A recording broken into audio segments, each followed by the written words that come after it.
I was telling my cat to be quiet because I wanted to stay in bed a little longer. And then I woke up and made some tea.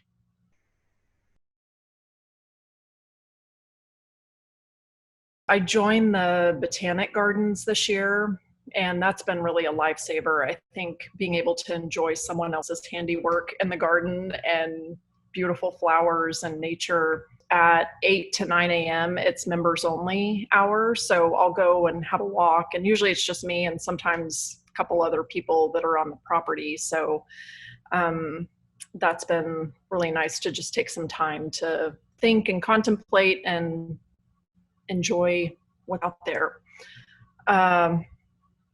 And after that, I'll come home and usually clean house, go work at the community garden for a little bit. And in the evening, I usually start cooking for the week and try to do some calls with people, catch up. Sometimes I'll get online and fall in YouTube holes or watch a little bit of Netflix, a good documentary or something. But yeah, that's usually what a Saturday holds.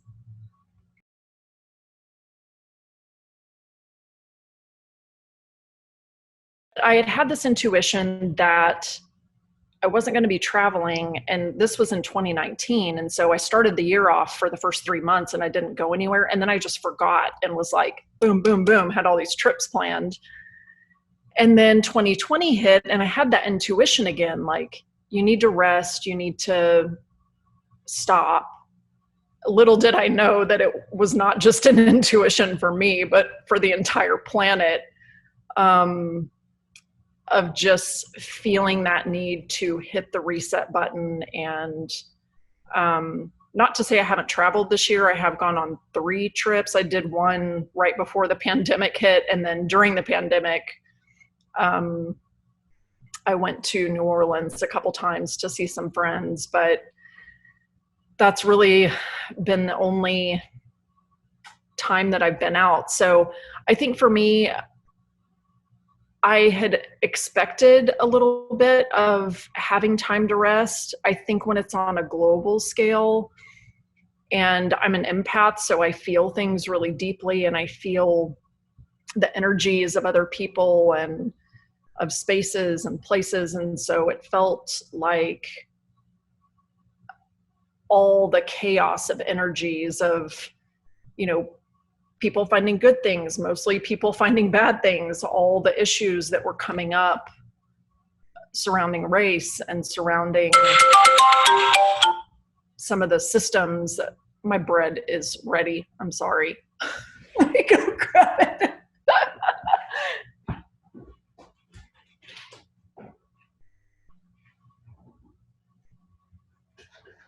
Okay, I'm back. Sorry. So all the things surrounding race and all these really systematic things that are in our culture, not only with that very huge issue, but with gender issues, with role issues, with government systems, with local systems, just our education system. I mean, there is just so much that's coming to the surface. And so I think for me, I've been feeling that very deeply this year, and also trying to figure out what my place is in it all.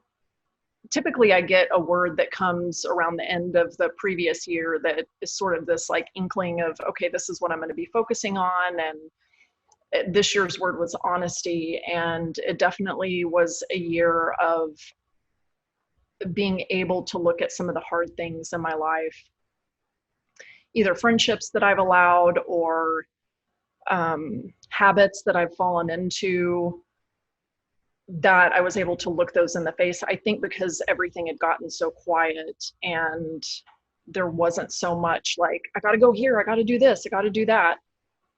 But in other ways, the suffering that's happening has been very difficult to process because I feel it.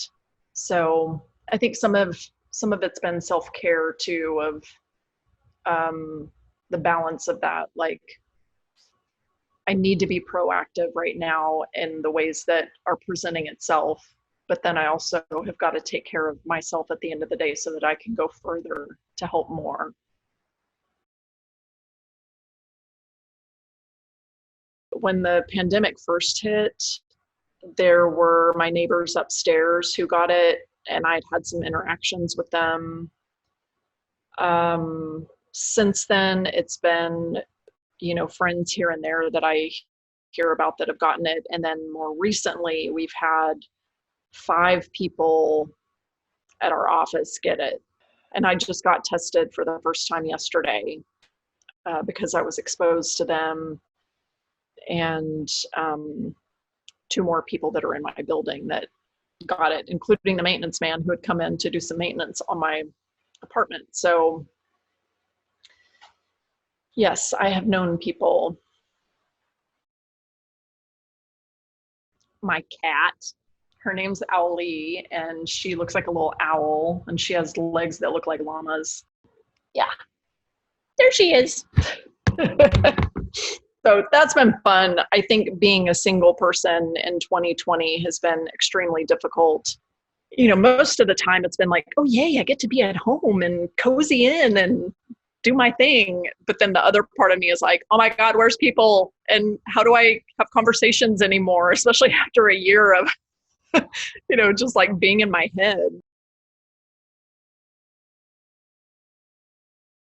I think it's, what is it? I'm just going to look real quick. It is binaural programs. It's called Brainwave. And I've been trying to figure out ways to hack my brain where I can either, like, a lot of it's also, I'm trying to figure out like lucid dreaming and how to be more conscious in that state and how to incorporate that into everyday world. Of just being uber conscious of what's coming in and what's going out and how I'm reacting. So I've been trying this program to see like if these things are making a difference, because I know there's a lot of studies on it. And so I'm just curious to figure out how I can hack my brain to either get my energy up, to get my motivation up, to meditate deeper, to experience things just in a different way than I have before. So that's probably been the one I've been using the most. I found this bread that has no sugar, made with almond flour, not almond, I'm allergic to almonds, oat flour, and good stuff, and it tastes normal. My mom ate it and she didn't gag, and she's usually my test if I can like give it to other people because she's so picky and like super traditional eater. So yeah, probably baking my allergy bread. Delicious. I have a friend that I have been using an app with, and it's one that I use with a lot of my friends who have kids because then they can just leave a message whenever they have time and we can go back and forth. Without being able to make anything happen this year, that felt very natural. And also being able to look through some of those videos and see the highs and the lows and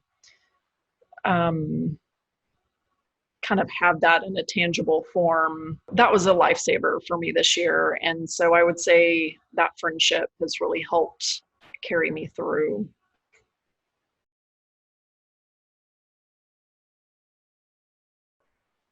Letting go of, which I'm still letting go of, a lot of expectations about what life owes me. Some of that I think is youthfulness that I'm growing out of as I'm progressing into my 40s. I had to let go of some people that I felt like were very toxic, and yeah, just it felt like it was an energy drain on me.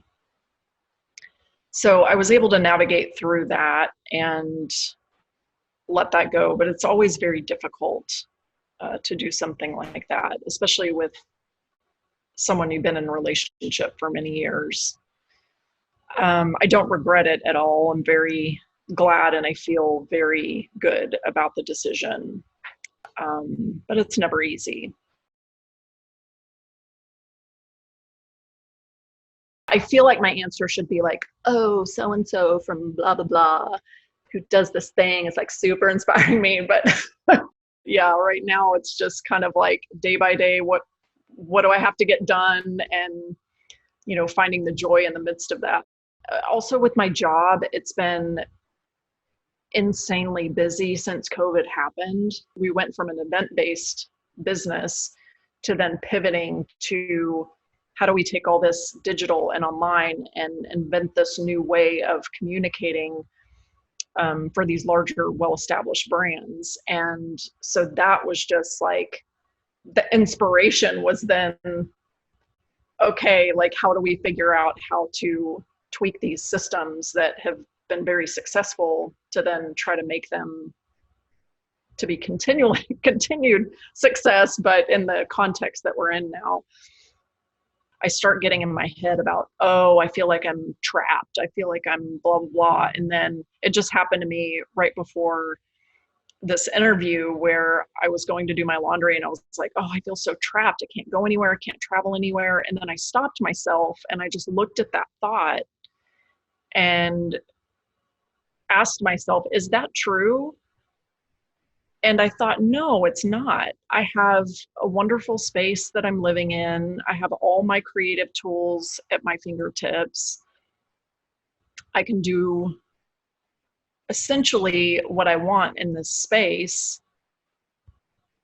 And so I just snapped myself out of it and was like, okay, let's move forward. And then I came and baked some bread because that felt inspiring. So I do feel pressure. I've always been really driven and feeling like I was working towards something. And now that the world has halted,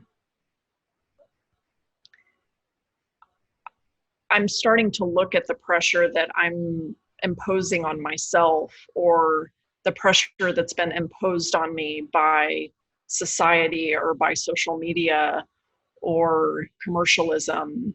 But I burned out a couple of times in my life, so that lets you know how much pressure I put on myself that is really unnecessary. And I'm trying to get to the bottom of why I'm doing that and what that root cause is. I think the most fun achievement this year was getting to work with Stanley Korshak and with Tootsie's, these stores that are normally very well known for their holiday windows. Typically, I wouldn't go for the biggest option, and I was kind of asking around to smaller stores, and then I asked myself, what would be your just absolutely top, most amazing window to do? And I was like, okay, one of these two stores. So the one I reached out to Stanley Korshak, just a cold email, and then come to find out like all these people that I knew the creative director there, and it all just like fell into place. I've been doing a lot of Tai Chi the last couple of years and learning the rhythm and the nature of energy and applying that to my own life, where I'm not striving and pushing and using all this force to make things happen, but I'm really stepping back into that energy and allowing it to flow and it feeling very natural and not pressured. That was super helpful in the process of going for this big window where it was like, okay, is this going to work out? Just putting it out there and seeing where it went, and it went somewhere. So it was a big lesson for me of letting go, letting the universe align and help me because it's here for me. And so that felt really beautiful and healing, and also like something I'm still trying to I'm trying. You hear me? I'm trying. I shouldn't be trying. I just need to step into it. Something I'm learning how to step into.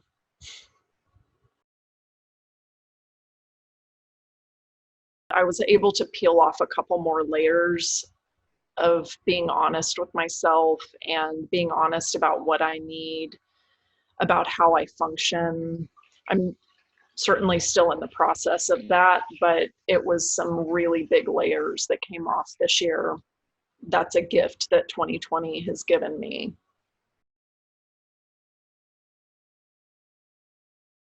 So a lot of it has been me recognizing my own responsibility and my spirituality versus putting it on God to do, or God, please do this. God, make that happen.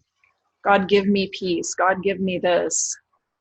And realizing that all of that is within me to be able to say, thank you, God, that I can step into peace because that is who you've created me to be. And so there's been a huge shift in recognizing my own responsibility and the gift that I've been given of being on this planet, the ability to heal on this planet.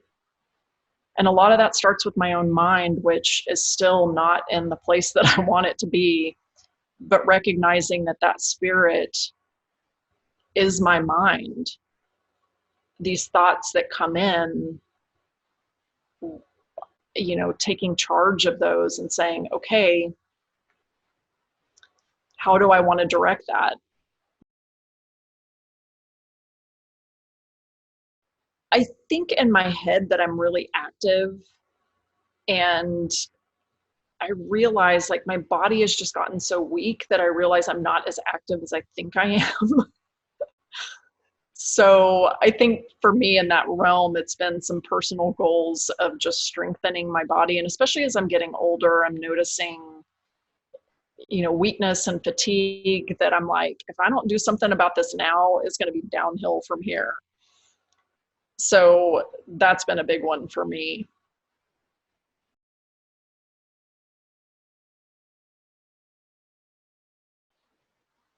Gosh, I don't know. Everything feels so upside down right now. I think my old self would be to buy a ticket and go somewhere, which is still the case. I mean, I would want to do that, but I also feel like with all the things that have happened, it would also be nice to just walk into a world that is more just and more ethical and more caring of each other. So I think the first thing I'd want to do is to step outside my door and see humans being human and caring for one another. I think the music that I have been listening to has been a lot of world music because I just miss the world. I miss going to new places and being stimulated by new things. And Louisiana jazz, Ethiopian jazz, just some down tempo, chill music. Mm-hmm. I read an interesting book that a friend sent me called At Home by Bill Bryson. And I'm not a huge reader, and that thing was so thick. I ended up doing the book on tape and just listening to it on my way to work and on my way home from work. And it was so great about defining why we have the spaces that we have, especially being quarantined at home, and like, why do we have a bathroom set up the way that we do? Why do we have attic spaces? Why do we have this or that? And it was just so fascinating to hear about the evolution of wallpaper and light fixtures and plumbing, and to appreciate the space that I'm in a new way. Oh man, Queen's Gambit, this show is amazing. I binge watched it, and as soon as I got done with it, I went in the bathroom and was like, sometimes it's just comedians in cars where I'm like, I just need something to watch while I'm eating that will get my brain off everything. But there was also some really good documentaries. There's one called My Octopus Teacher that was really sweet and definitely got some tears out of me. But yeah, probably Queen's Gambit is the freshest on my mind because it was just so good.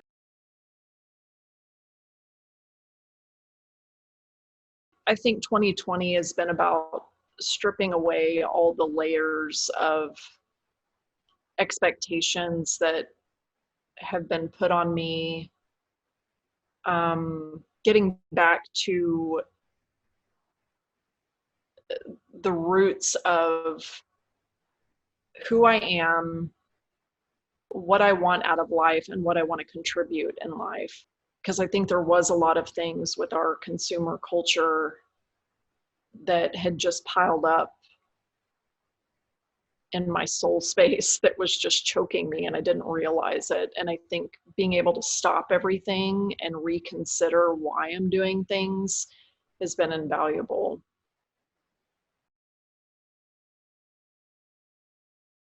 I hope I'll be going on that trip to Ethiopia that I planned that I had to cancel last week. That would be wonderful. Chill out. You're going to be fine. Take it one moment at a time. Take a deep breath. Right now, you have everything you need. You're fine, Lori. You're fine.